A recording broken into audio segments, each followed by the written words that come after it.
The rain had already turned the Portland streets glossy by the time Ethan Miller pulled into the driveway. His headlights cut through the wet darkness, catching the trembling reflection of maple leaves scattered across the pavement. It was almost midnight. He'd driven straight from the airport, exhausted from the 3-day conference in Denver, longing for nothing more than a shower and the familiar warmth of home. But the moment he opened the front door, a thin unease curled through him. The house felt different. Quiet. Too still. As if someone had exhaled and never breathed back in. Claire always left a small lamp on in the living room when he traveled. Tonight, it was off. He set his suitcase down softly, listening. The refrigerator hummed. A floorboard settled. Upstairs, the faint sound of water running in the bathroom came and went. "Claire," he called gently. No reply. He walked deeper into the house, noticing the faint smell first. Not perfume. Not Claire's lavender lotion. Something sharper, musky, unfamiliar. A man's cologne lingering in the hallway, as if someone had passed through minutes ago. His chest tightened, but he pushed the thought away. Travel always made him overly alert. Jet lag warped his senses. That had to be it. When he reached the foot of the stairs, Claire finally appeared at the top. Her hair was damp, tied hastily into a knot. She wore an oversized sweater he didn't recognize. Her eyes widened slightly when she saw him, as though she hadn't expected him home yet.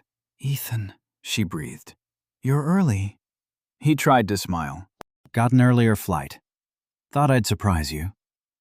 She swallowed. "You did." Something in her voice wasn't quite right. He knew that tone.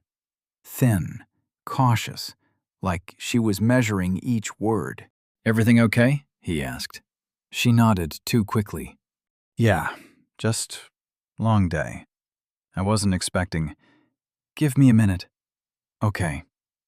She disappeared back into the bathroom before he could respond. The door clicked shut. Ethan stood there listening again. The running water resumed too quickly after she'd just showered. It sounded like she was filling time, not bathing. He shook off the suspicion. Marriage wasn't supposed to be a detective's job. Claire had always been private, always guarded when she was stressed. He'd learned to give her space. Still, the cologne. He walked toward the living room and noticed something else. The throw blanket Claire always used while watching TV was draped messily over the back of the couch. Not her style. She was meticulous, almost ritualistic about neatness. Then a phone buzzed. Claire's phone. It lit up on the counter. Screen facing up, a rarity. Claire usually placed it face down. A message preview flashed briefly before fading. Lucas. Ethan froze. Lucas. A name he'd heard many times. A coworker Claire praised often. Creative, ambitious, witty. A rising star at the firm. The phone buzzed again. Lucas. Did he?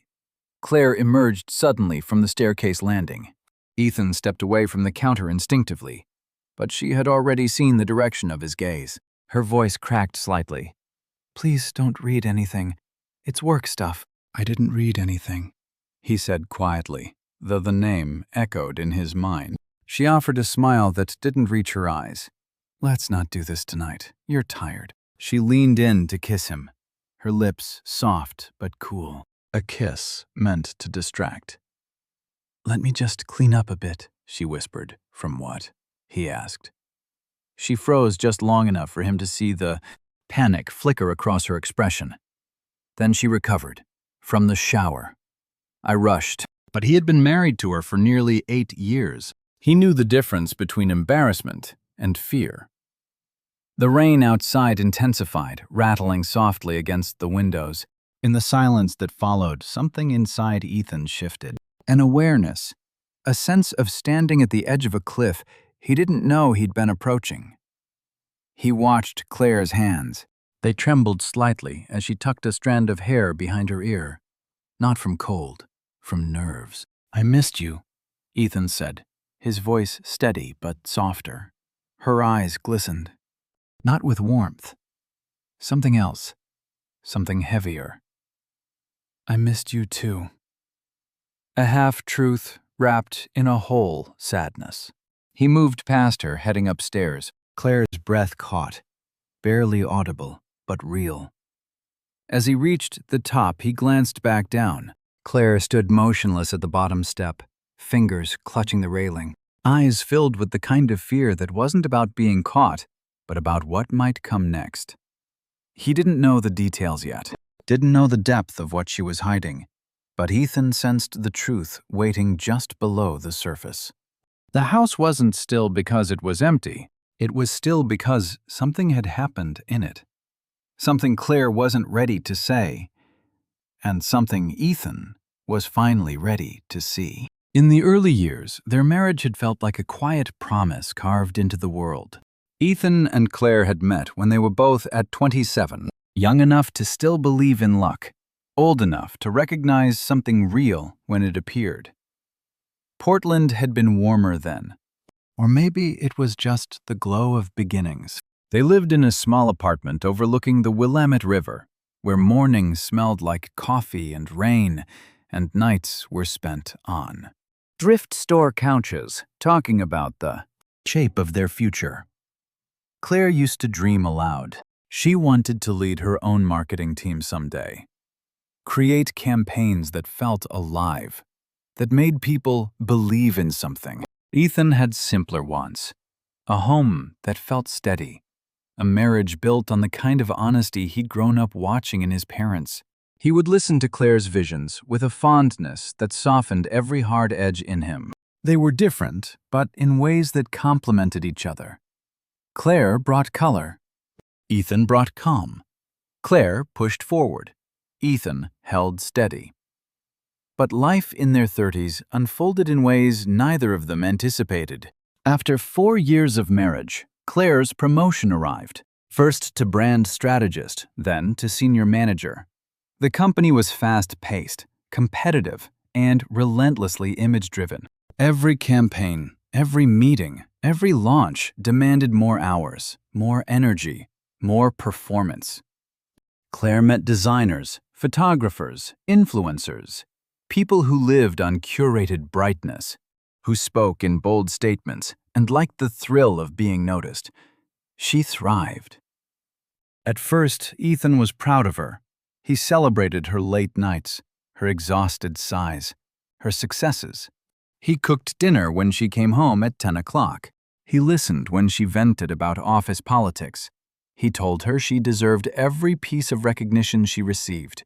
But as months passed, something subtle shifted. The conversations changed.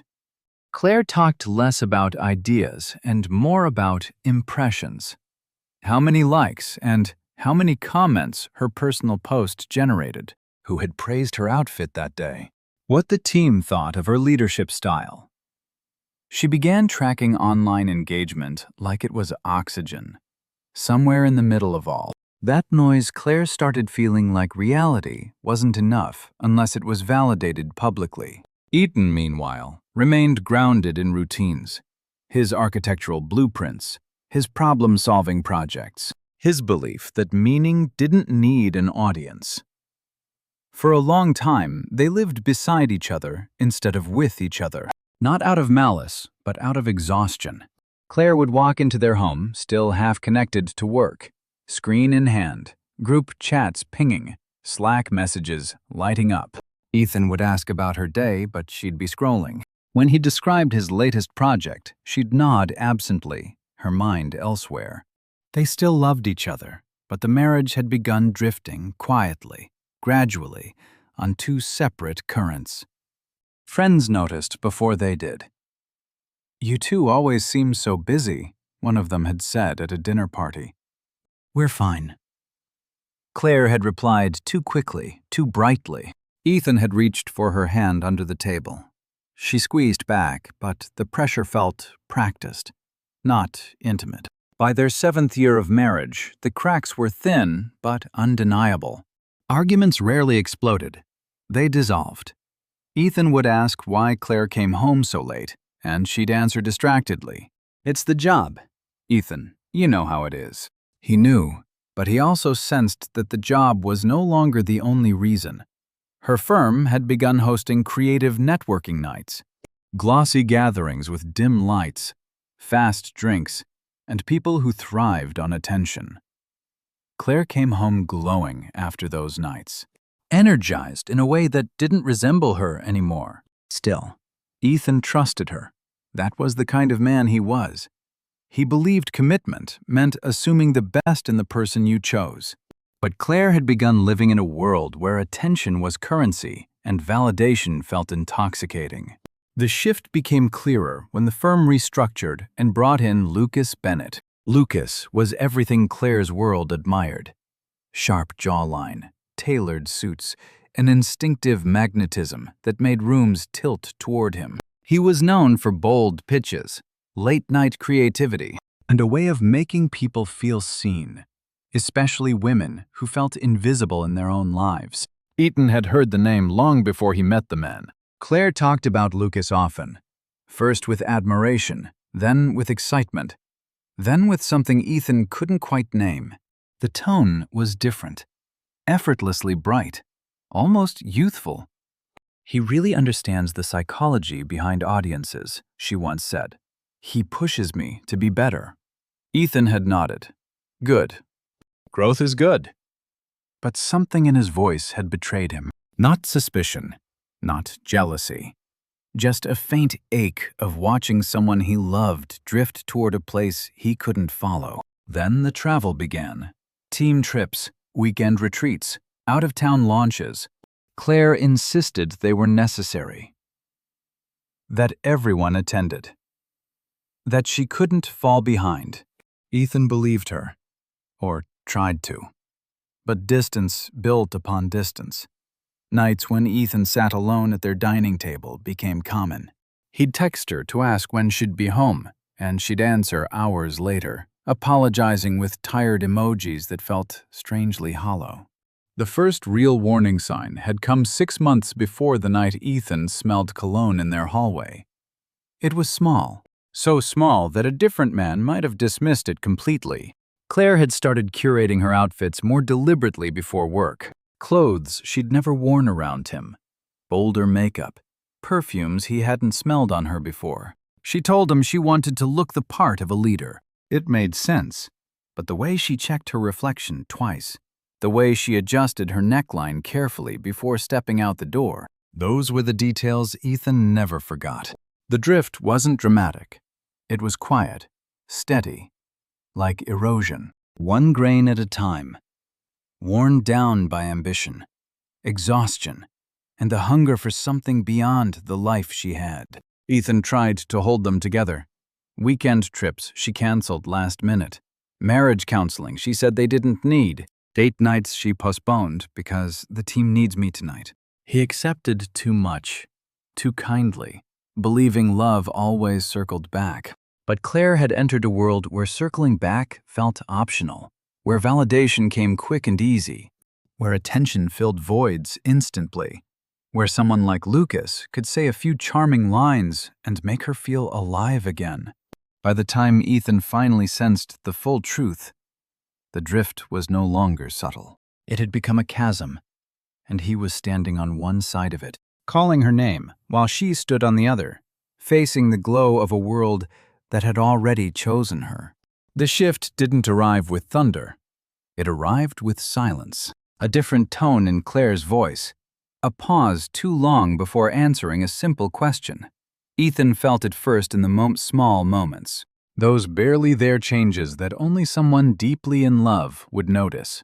On a Tuesday evening in early March, Ethan returned home earlier than usual. Claire was sitting at the kitchen counter, her laptop open, her posture stiff. When he kissed her cheek, she flinched almost imperceptibly. Not from dislike, he told himself, but from surprise. She closed the laptop a little too fast, fingers hovering near the keyboard, as if afraid he'd seen something she shouldn't have been typing. "Long day?" he asked gently. She forced a tired smile. "Just endless meetings. I'm wiped. But her eyes didn't match her tone. They were bright, restless, almost expectant, like she was waiting for someone else to message her. Someone whose attention mattered more than the husband standing in front of her. Her phone buzzed. Claire's shoulders tightened. She flipped the screen downward with a quick, practiced motion. "You're not going to check that?" Ethan asked softly. "It can wait." The words were casual, too casual. For years, Claire had answered work messages immediately, always eager to stay ahead. But now she guarded her phone like it stored pieces of her she couldn't risk being seen. That night, Ethan lay beside her in bed, long after she'd fallen asleep. Her breathing was steady, but her face was turned toward the nightstand, where her phone rested beneath a book. A thin electric glow pulsed from underneath, notifications lighting up the screen again and again. But Claire didn't stir. Whatever kept buzzing didn't need to be hidden while she slept, only while she was awake. Over the next few weeks, the distance widened in ways Ethan could no longer ignore. Claire started leaving early. Too early. Sometimes before dawn. When Ethan would ask why she needed to be at work by 6, she'd say, "Lucas likes the morning to brainstorm. The office is quiet then." She said it with a tone of admiration that lingered in the room after she walked out the door. Her excuses grew thinner, but her conviction stronger. Another night, Ethan made dinner, her favorite lemon orzo with roasted chicken, hoping to bring back even a fraction of the closeness they used to share. Claire called at 7 o'clock. "I'm stuck at work," she said. "Lucas needs me to finish the pitch with him." Again, Ethan tried to hide the disappointment. "It's part of the rite. You know how important this campaign is." He ate alone that night, the food cooling slowly. The house darker than it should have been. He told himself the same thing he always did. Claire was ambitious. She was committed. He had always admired that about her. But admiration had begun twisting into something else. Fear. One Saturday morning, while Claire showered after her early yoga class, Ethan heard her phone vibrate against the bathroom counter. The door was wide open. Steam drifted into the hallway. He wasn't trying to snoop. He was simply there, standing, listening, waiting. A message came through. "Lucas. Missed last night. You okay?" "Missed last night." The words hit Ethan with a force he hadn't expected. His breath thinned. He felt the cold tile beneath his bare feet as if the house itself had gone icy. He stepped away, heart pounding. Claire emerged moments later, wrapped in a towel, humming lightly, as if nothing in the world was amiss. She picked up her phone quickly. Too quickly. Her eyes darted across the screen. Then she stopped humming. "You're quiet," she said, noticing him. "Just tired," Ethan replied. "Did you see Lucas last night?" The question drifted into the space between them, deceptively light but heavy with implication. Claire's expression froze, then rearranged itself into something neutral, controlled. "We were at a team dinner," she said. "I told you, remember?" He nodded slowly. He did remember. But now the memory felt tainted, like a story written to hide another.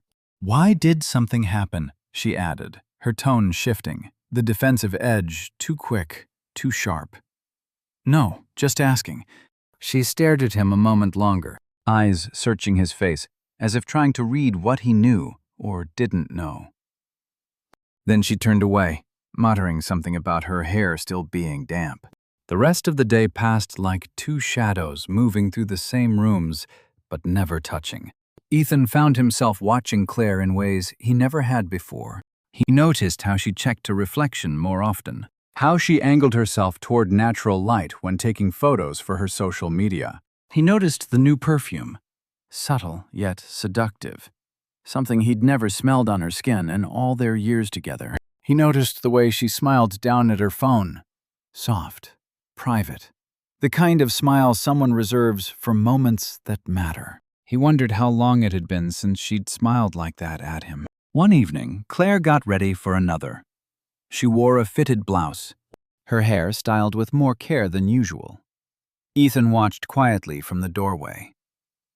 "Is Lucas going to be there tonight?" he asked. Claire froze mid-motion. "Ethan, please don't start." "I'm not starting anything. It's just a question." "What are you implying?" Her voice rose, not in anger, but in fear. Fear of what he was noticing. Fear of what he might uncover. Ethan swallowed. "You've been distracted, distant. You barely talk to me anymore.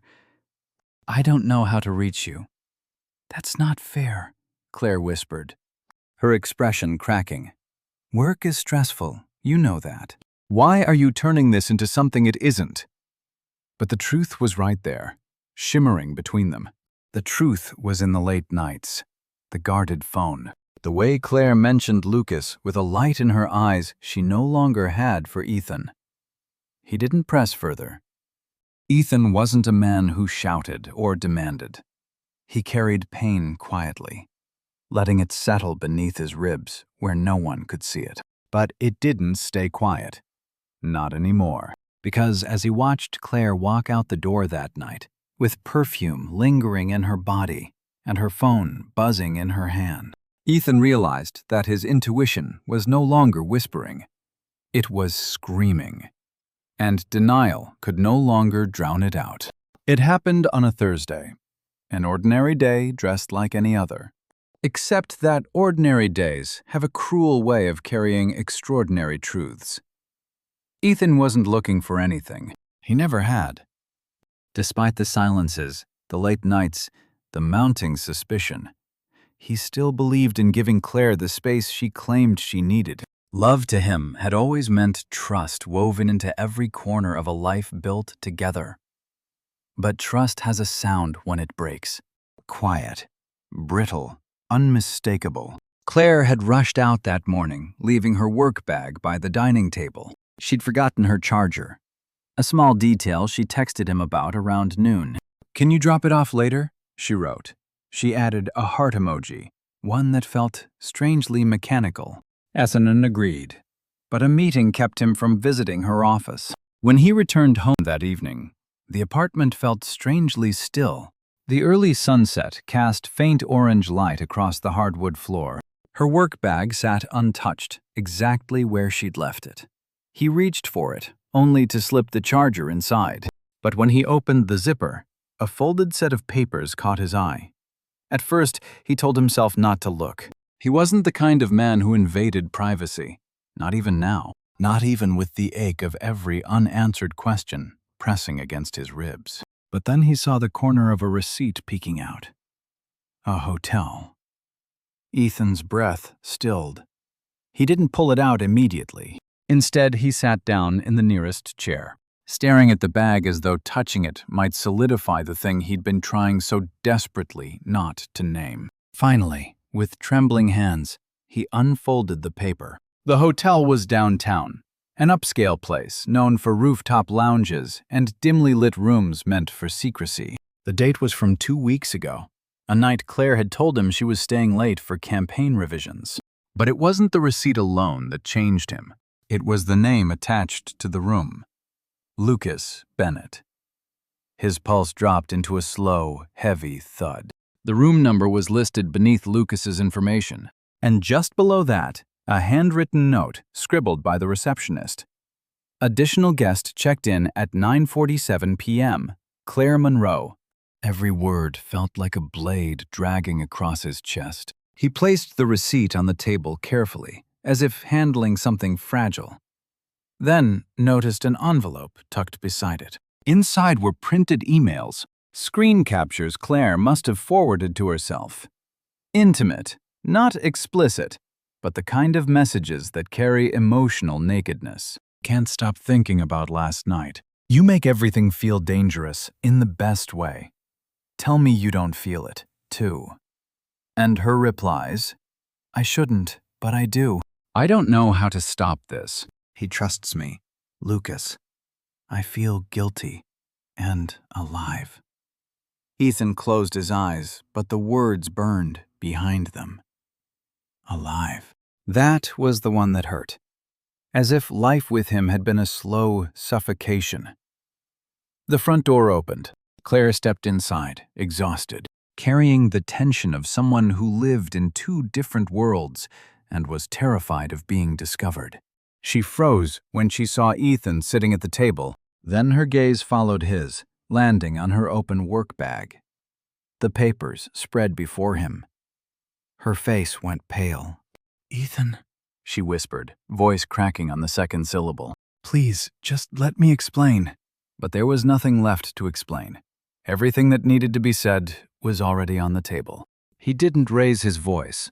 He didn't curse or accuse. His pain ran too deep for noise. "How long?" he asked quietly. Claire's breath broke. She took a small step toward him, then stopped, as if unsure whether she was allowed near him anymore. 3 months, she whispered, her jaw trembling. "It wasn't supposed to happen. I didn't plan any of it." Ethan stared at her, not at her body, not at her clothes, not even at her face. He looked at her eyes, the eyes he'd trusted for nearly a decade, the eyes that now wouldn't hold his. "Was it," he swallowed, "was it emotional? Physical?" "Both," she said, the word escaping like a confession she could no longer contain. "Ethan, please, listen. I made a mistake. I was stressed, lonely, overwhelmed." No. His voice was steady but hollow. "You didn't make a mistake, Claire. You made a choice." Claire's knees seemed to weaken. She sat down across from him and buried her face in her hands. A broken sound escaped her, half sob, half gasp. "I never wanted to hurt you," she cried. "I swear to God I didn't. Lucas made me feel seen, appreciated, like I wasn't just working myself to death for nothing. I didn't realize what was happening until it was too late." "Too late for what?" Ethan asked quietly. "For the marriage for us."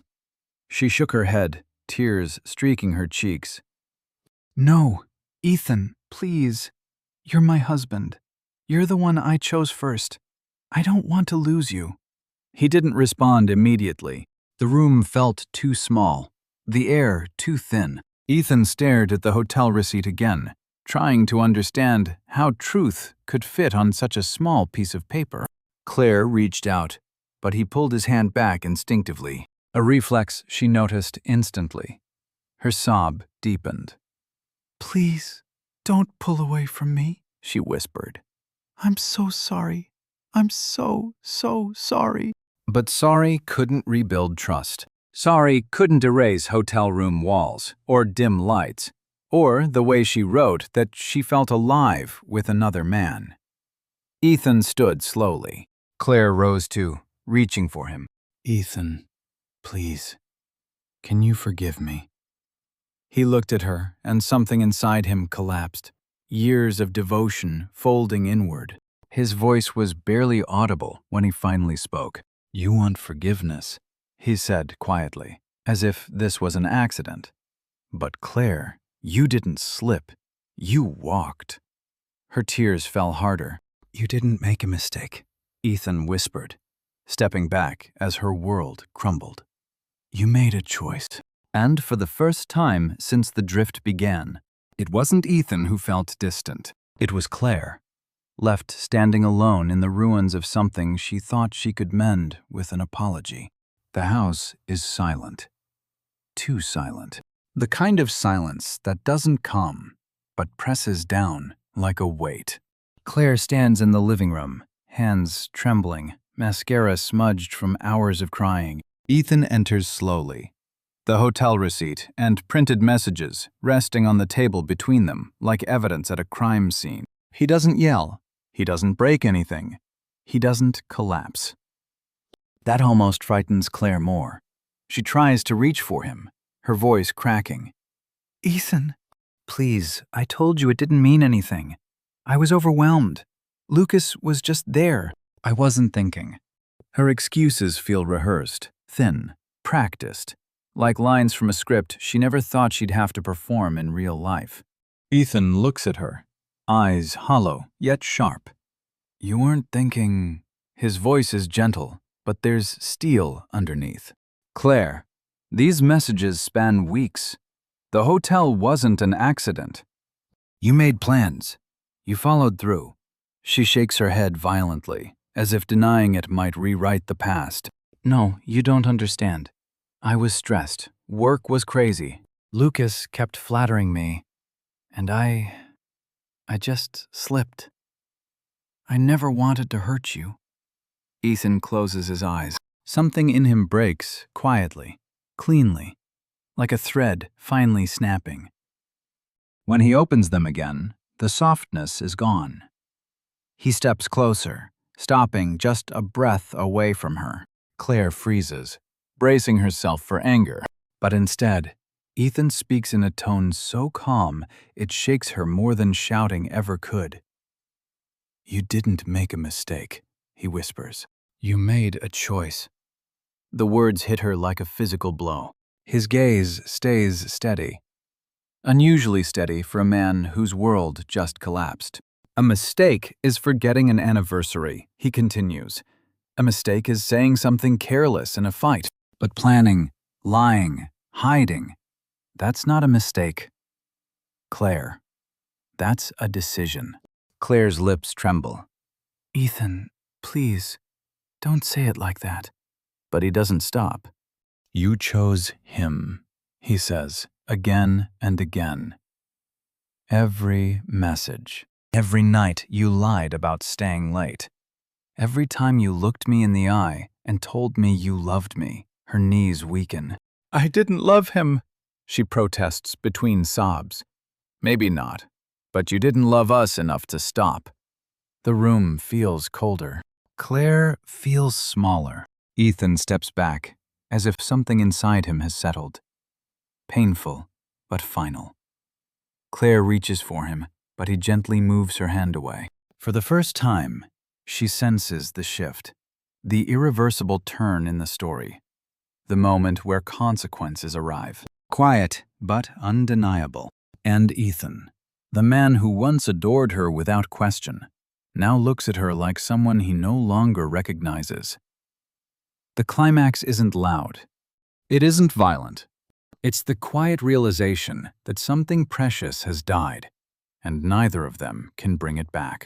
The days after the confrontation blur into a haze, half-packed boxes, awkward silences, and the echo of footsteps in a house that suddenly feels too big for two people who no longer know each other. Ethan doesn't slam the door when he leaves. He simply walks out, carrying one suitcase and a cardboard box of essentials, some clothes, a few books, an old photo of his parents. The rest he leaves behind, not out of kindness, but because it no longer feels like his life. Autumn in Ethan's new reality. His new apartment overlooks a quiet stretch of the river, small, bare, and unfamiliar. The first night he sits on the balcony with a mug of bitter instant coffee, staring at the water as the city lights ripple across its surface. No Claire's laughter from the kitchen, no soft glow of their shared bedroom, just the hum of traffic and the cold whisper of solitude. Grief comes in waves. Some nights are sharp, filled with anger and replayed arguments. Others are numb, like he's watching someone else's life crumble from afar. He starts questioning everything. Who am I without her? Was I not enough? Did I miss the signs? Or did I just refuse to see them? At work, he becomes quieter, polite, efficient, but his colleagues notice the dark circles and the distant look in his eyes. He avoids questions, hiding behind task lists and long walks during lunch breaks. The silence of the apartment becomes both torture and therapy. It forces him to feel everything he's avoided for years, and slowly, painfully, it begins shaping him into someone stronger, someone who knows his worth. Yet, Claire's downward spiral. Claire stays in the house she once loved, but now every room feels haunted by memories she wishes she could rewind. She tries calling Ethan. He rarely answers. When he does, His responses are clipped, distant, never cruel, just gone. Lucas, the man she risked everything for, grows cold within weeks. He stops texting, stops flirting, eventually pulls her aside at work and mutters that things are too complicated and he needs space. It hits her harder than she expected. Not because she loved him, but because she threw away her marriage for someone who was never willing to catch her. She becomes the center of whispered office gossip. Coworkers who once admired her confidence now avoid her. Brunch friends stop inviting her to gatherings, uncomfortable with choosing sides. Her reflection in the mirror becomes a stranger. A woman who traded stability for attention and wound up with neither. Late at night, she lies awake in the bed she once shared with Ethan, clutching his old sweatshirt like a lifeline. She replays his words. "You didn't make a mistake. You made a choice." And the truth of it pierces deeper with every passing day. At two separate worlds, both of them grieve in different ways. Ethan, in silence, rebuilding piece by piece. Claire, in regret, watching everything crumble. What was once a shared life is now two diverging paths. One heading slowly toward healing, the other spiraling into the painful aftermath of her own decisions. Neither of them escapes unchanged. It takes Claire 3 months to gather the courage to knock on Ethan's door.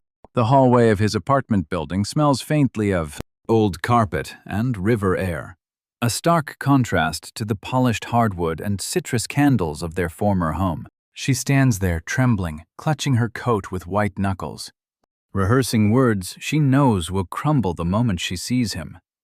When the door finally opens, Ethan looks different, calmer, thinner, more self-possessed. The pain that once darkened his eyes has settled into something quieter, an acceptance she never expected.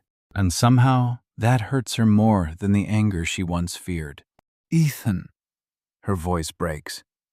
He steps aside politely, gesturing her in without warmth, but without hostility.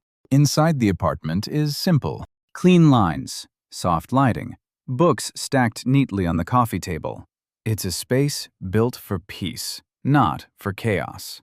And she feels instantly out of place, like a ghost intruding on a world that has already moved on.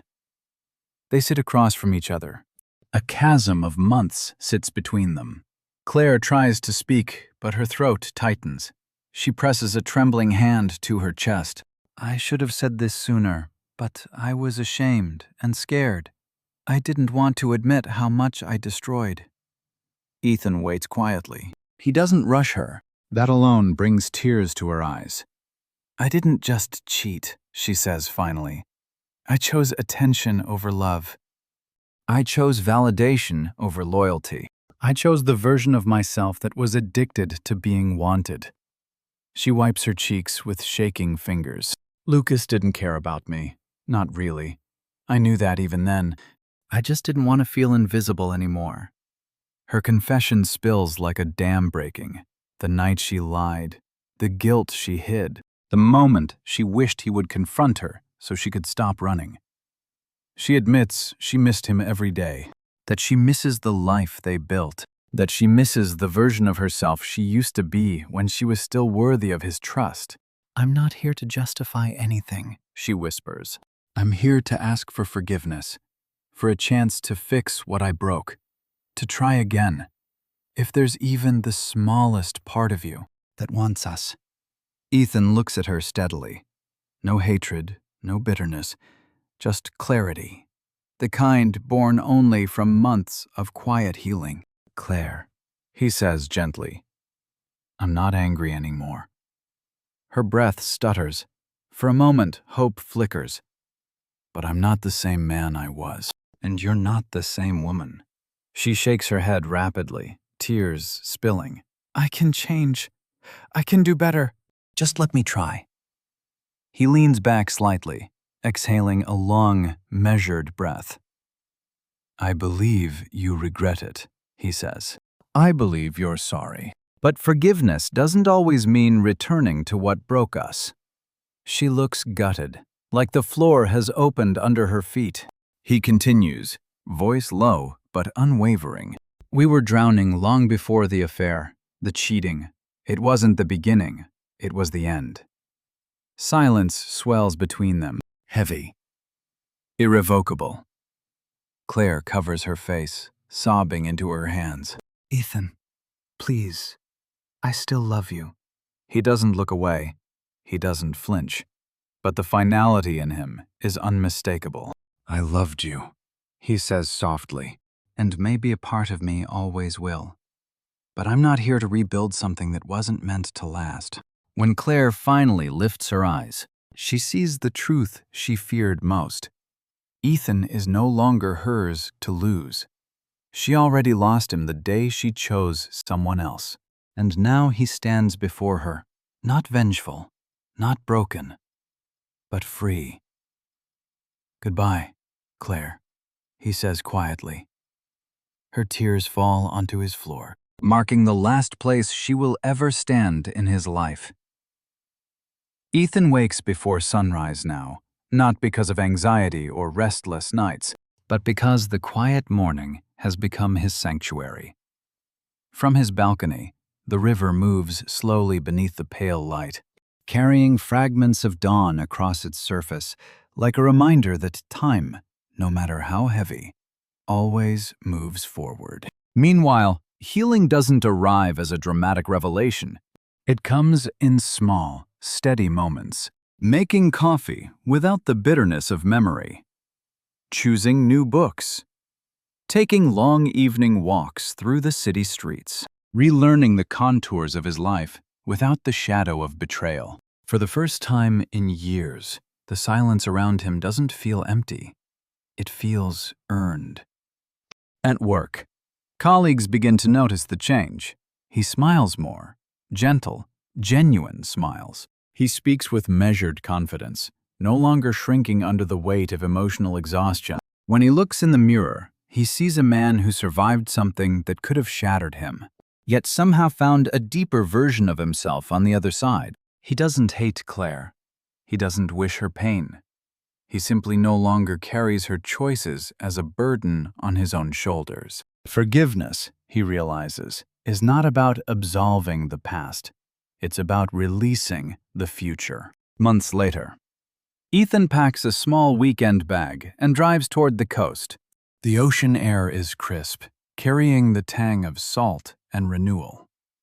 Standing on the shoreline, he watches waves collapse into soft foam, each one erasing its own mark without apology. He feels something loosen inside him, a tether snapping, a breath he didn't know he'd been holding. Behind him, miles away, Claire faces a different kind of morning. She wakes alone in the house that once echoed with warmth. Now it feels like a museum of choices she can't take back. The friends who once admired her success have grown distant, their neutrality slipping toward quiet judgment. At work, she keeps her head down, avoiding the places and faces that remind her of Lucas, whose absence became the final confirmation that she gambled her marriage on in regret. She learns isn't a moment. It's a life lived in the shadow of a decision. Some nights, she rereads old photos of her and Ethan. Weddings, road trips, small domestic joys. She clutches the images as if they could transport her back. But the truth is always the same. He didn't leave because she made a mistake. He left because she kept making choices that told him he wasn't chosen. In the quiet, she finally accepts it. Remorse is not redemption. Tears do not rebuild trust. And wanting someone back doesn't undo the things that drove them away. She whispers his name sometimes, not hoping to be answered, just needing to acknowledge what she lost. But Ethan does not return. Not out of cruelty, but because he has reached a place she no longer belongs. The story ends not with bitterness, but clarity. Ethan finds peace in the life he is rebuilding. Steady, honest, and open to possibilities that were once hidden beneath years of emotional erosion.